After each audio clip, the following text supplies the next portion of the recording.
উৎসব নেই তো কি হয়েছে, সিনেমা হলে ঠিকই দর্শক টানছে শাকিব খানের প্রথম প্যান ইন্ডিয়া চলচ্চিত্র দরদ। প্রথম সপ্তাহে মুক্তি পেয়েছে ৮৩টি হলে, দ্বিতীয় সপ্তাহে হল বাড়বে আরও, জানালেন নির্মাতা অনন্য মামুন। হল মালিকদের আশা, দরদ দিয়ে দেশের চলচ্চিত্র অঙ্গন আবারও চাঙা হয়ে উঠবে। বিস্তারিত জানাচ্ছেন ফাতেমা কাউসার।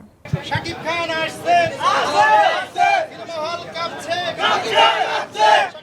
বসুন্ধরা সিটি স্টার সিনেপ্লেক্সে দরদ চলচ্চিত্র মুক্তির দ্বিতীয় দিনের দৃশ্য। ঈদ বা কোনো উৎসব ছাড়া এমন দৃশ্য দেশের প্রেক্ষাগৃহে দেখা যায় না বললেই চলে। শাকিব খানের সিনেমাটি দেখে দর্শকদের কণ্ঠে মুগ্ধতা। আমি দুলু মিয়া, আমার বউয়ের খুশির জন্য হাজারটা খুন করতে পারি। টপ লেভেলের গল্প, trying the new genre that's good for the Bengali film. এইরকম মুভি আমি কখনো দেখি নাই। একদিকে রহস্যের বেড়াজাল, অন্যদিকে নায়িকার সঙ্গে রোমান্টিক কেমিস্ট্রি। শাকিবিয়ানদের মতে এ যেন শুধু মেগা স্টার শাকিবকে দিয়েই সম্ভব। মেগা স্টার আমাদেরকে একটা মেগা ছবি গিফট করেছে। টুইস্ট আছে, বেশ এনজয়েবল। আমরা তো কলকাতা থেকেও দেখতে এসেছি। আলহামদুলিল্লাহ অনেক সুন্দর হয়েছে, ফাটাফাটি। শাকিব খান অস্থির অভিনয় করছে, অনেক ভালো অভিনয় করছে।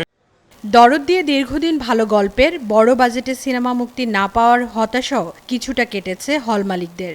দরদ নিঃসন্দেহে আমি আশা করি এটা খুব ভালো যাবে।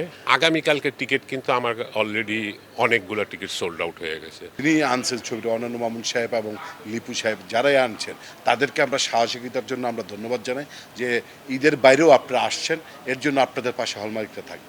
চলতি বছর যে কয়টি চলচ্চিত্র মুক্তি পেয়েছে সেগুলোর মধ্যে মাল্টিপ্লেক্সে প্রথম দিনে সর্বোচ্চ টিকিট বিক্রির রেকর্ড গড়েছে দরদ। ফাতেমা কাউসার, নিউজ 24, ঢাকা।